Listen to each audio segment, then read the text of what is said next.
Watch out, vehicle behind, vehicle behind.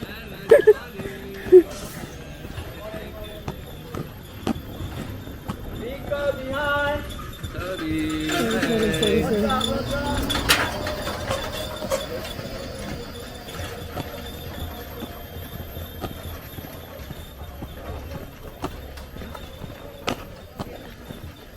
Akala ko nagluloko lang.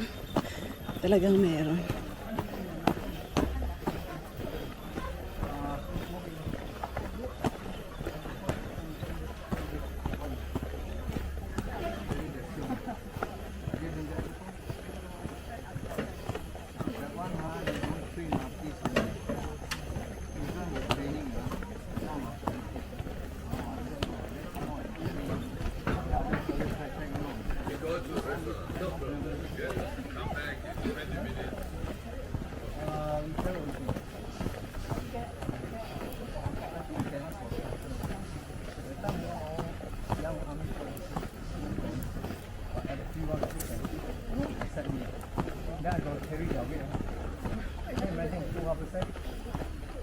One of the worst mountain was Gunung Raja.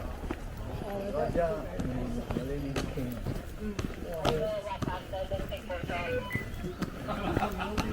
I am not the one taking photo.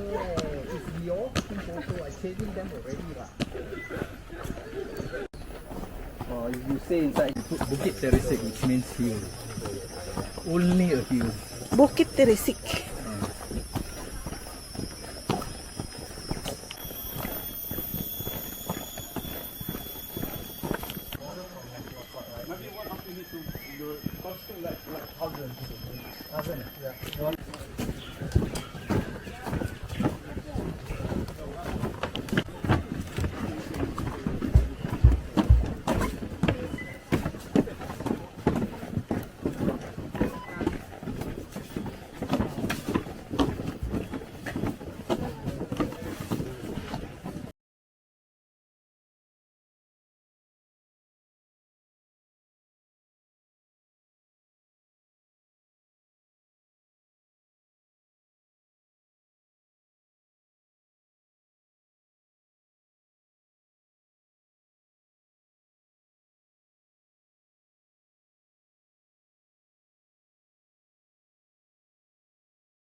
So, ayan na guys. Hindi ko na kinayang umakyat pa doon sa hill. Another 900 to 1 kilometers farther up pa. Kasi hinihingal na ako kanina ba. Kaya't ayun, may option naman na mag-antay na lang daw dito sa baba. So, ayun, kanina doon kami sa sa taas. Tapos nag-suggest yung yung tour guide na pwede daw kami bumaba muna dito sa may canopy kasi nga may mga upuan daw. So ayan, bumaba na kami dito para magpahinga. Antayin na lang namin sila dito kasi yung next namin na gagawin ay canopy walk. So dito din yun. Kaya ayan, tapos bumili ako ng drinks doon kasi nga iniwanan ko yung binigay sa amin na 1 liter kasi may dala man akong 500 liters 500 ml. Yun, may dala akong 500 ml. So hindi naman siya kasya. Pawis na pawis talaga kanina. Tapos yun na nga, hinihingal na. Kaya itong bag ko, tinulungan na nila akong mag-carry, yung isang kasamahan namin. Pero magaan lang naman siya. Sabi niya, one step at a time, gano'n na. Matutulungin naman sila. Kaya sabi ko na lang na hindi na ako mag-proceed further. Ayan, antay ako dito. Sabi pa nila, hill lang naman siya. Hindi naman siya mountainous area. Pero yung hill kasi is paakyat ng paakyat. Kaya every steps, hinihingal talaga. Ayan. Kulang sa exercise or dahil sa katabaan or something. Tapos sabi ko pa sa kanila, mauna na kayo, mauna na kayo. Tapos sabi, no, I'm supposed behind you. In case anything happens, oh, see? Kasi nakita nila talaga, hinihingal talaga ako. Mabilis talaga ako mag-breathless kapag mga paakyat-akyat na siya.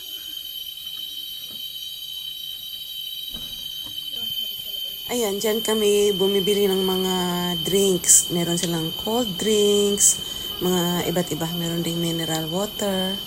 Kaya suppose dyan, yan yung main entrance ata ng canopy.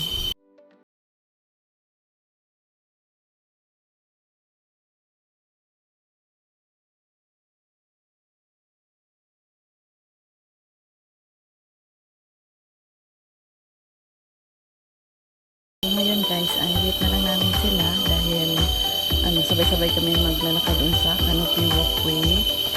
Tapos sabi sa amin ng guide na hindi naman kami makakapag-walk dahil nasa kanya yung paso. Sabay talaga kami na grupo. So watch nyo na lang yung next vlog ko guys, yung canopy walkway. Ayan, parang aakyat ata kami sa yan, pakita ko sa inyo. Yan, parang bahay kubo na yan. Parang akyat kami dyan. Tapos, dadaan kami dyan sa may hanging bridge. Dyan sa may hanging bridge, dyan ata kami maglalakad. May nabasa ako from here na 10 meters. Ayan. Na guys, actually, dumating na din naman yung mga kasamahan namin na galing doon sa, yung nagpunta doon sa hill. Pero, hindi pa kami pwedeng pumasok dahil, merong queue.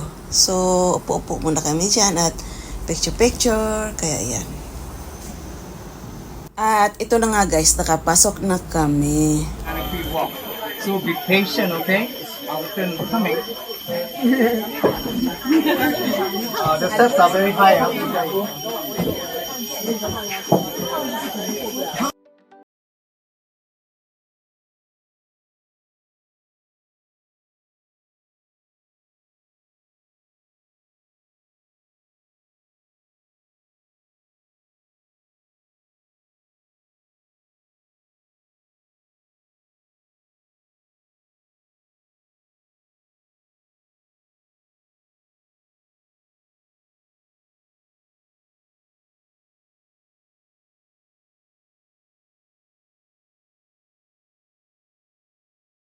它只有下跟抽是不会下，其他都会下。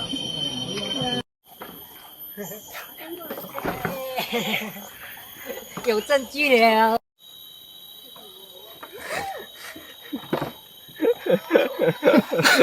我来到了这边，叫算 Canopy Walk。 Happy Walk。 对，还有这里的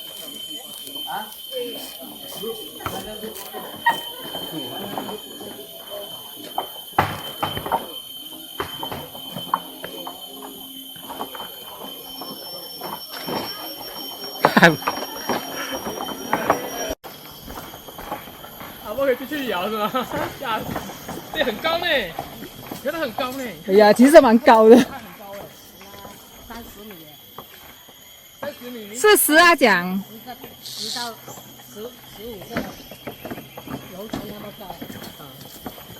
好可惜哦。对啊，它是一段一段，然后分7个桥。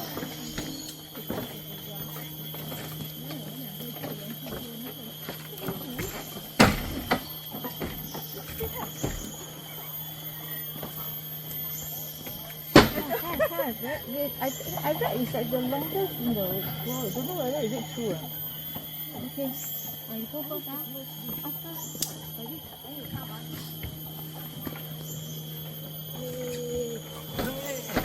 喂，后面的人怕了嘞。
Natapos na namin yung canopy walk. So, ayan, nagpahinga kami dito while waiting for, yung mga kasama namin. Kasi ang next na pupunta namin ay sasakay kami ng JT daw. Ayan. So, ayan, pahinga kami dito.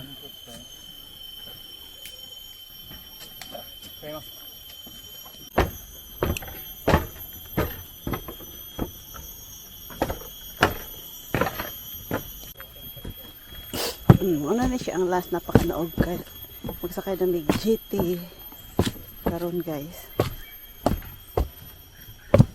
Daghan kay ni siya ang mga kuan diri pakanaog akyat mga ani ng mga hagdanan ba.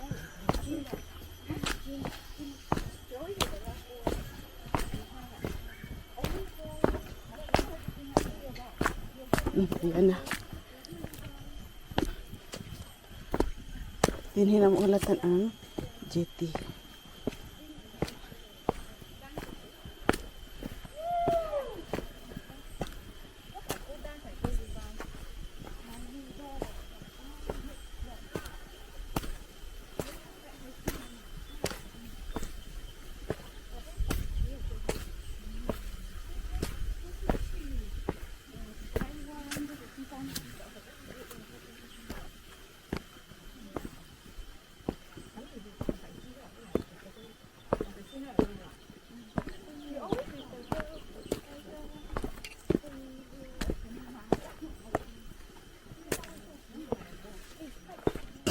Ay, ayan na kami. Wow.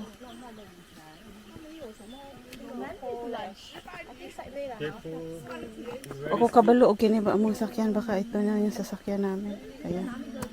Ito. Ayan, kasamahan namin.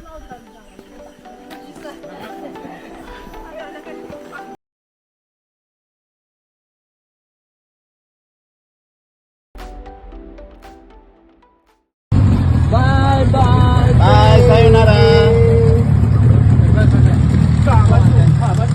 So, ayan, nauna na sila guys dahil hindi talaga kami kasya sa isang jete lang. Kaya, yan.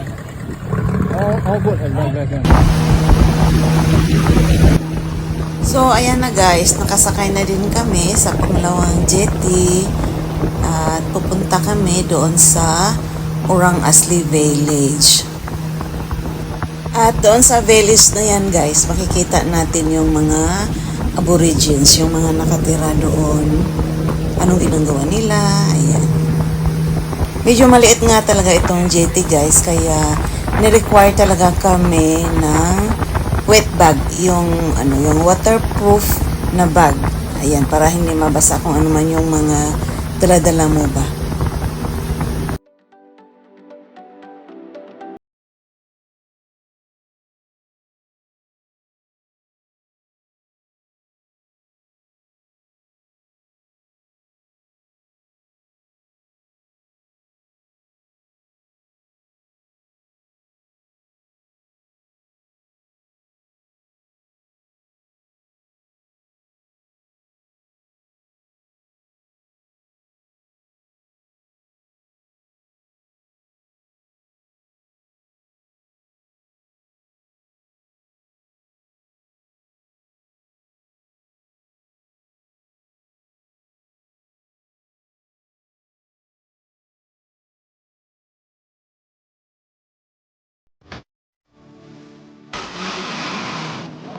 Okay.